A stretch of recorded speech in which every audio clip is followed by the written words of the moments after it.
Okay, so Endless Love. It's the latest romance movie that your girlfriend, or in my case, my YouTube channel, is going to drag you to. Is it worth your time? Let's find out.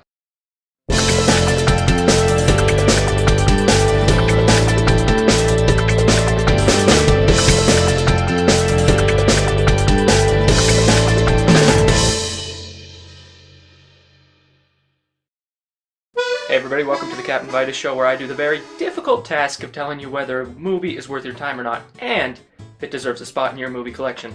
I'm Ashton Raymer, and I'll be your host. Today we're going to be talking about Endless Love, which comes out today on February 14th. Let's get started.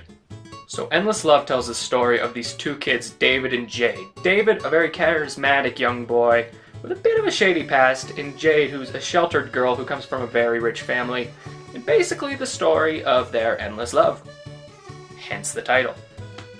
Now, already you're probably thinking to yourself, this movie sounds incredibly cliched. And you're right.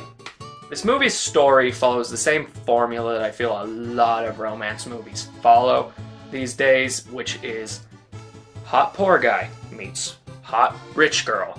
And everyone likes him except hot rich girl's daddy, and then box office hit. Okay, sure, it has a few twists and turns on the way, but it still is just your typical average Valentine's Day movie, which is apparently a remake of some 80s movie starring Brooke Shields. It's on Amazon Prime. Maybe I'll get around to that sometime this decade. Still, it's your typical Valentine's Day release. And that being said, it's not that bad.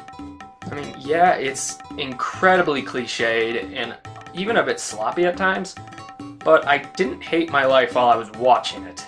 And I think a lot of that is in part to the acting, because I think that's the one big saving grace this movie has going for it.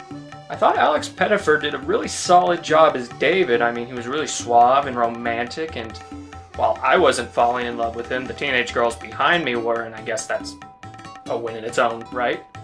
Also, Gabriella Wilde does a fantastic job as Jade. She was just really cute and likable, and it really made it easy to justify why David's character felt so madly in love with her, because as an audience member, you kinda do too. The two of them just have really good chemistry together, and that alone makes you really care about their relationship. The real king of the show here, though, is Bruce Greenwood, who plays Hugh Butterfield, who's Jade's dad. He just plays this incredibly overbearing and protective father who really wants nothing more than to help Jade focus on her future and not David. Cliched? Yes. But does that make the performance any less fantastic? No. So in the end, Endless Love is really just an okay film. So while it did have some great performances in it, we need to face the fact that this storyline, this formula, has been redone, recycled, resprayed numerous times over the past 20 years, and I can guarantee you it's going to be resprayed, recycled, and redone another 20 times in the next 20 years. Given that this was one of the better attempts that I've seen as of late. So, in the end, if you're a person who really does like romantic movies, and you don't mind a boatload of romantic cliches along the way, then I would say this movie is worth your time. If you don't like those things, then I wouldn't bother.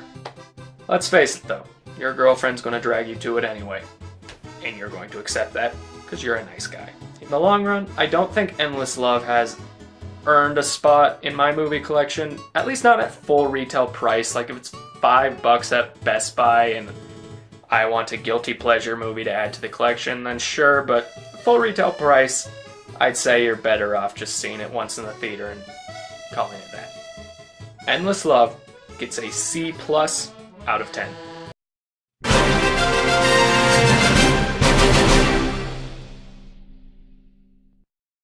Hey everybody, thank you very much for watching my video review for Endless Love. It means a lot that you stuck with me to the end.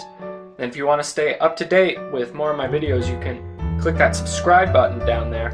I'd really appreciate it. And I can tell you my Winter's Tale review will be up later tomorrow night.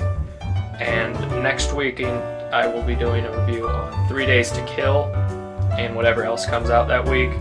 And check back in earlier on and you'll see my first anime review. I'm going to do it on The World God Only Knows. So if you like anime, get excited for that. And other than that, stay classy.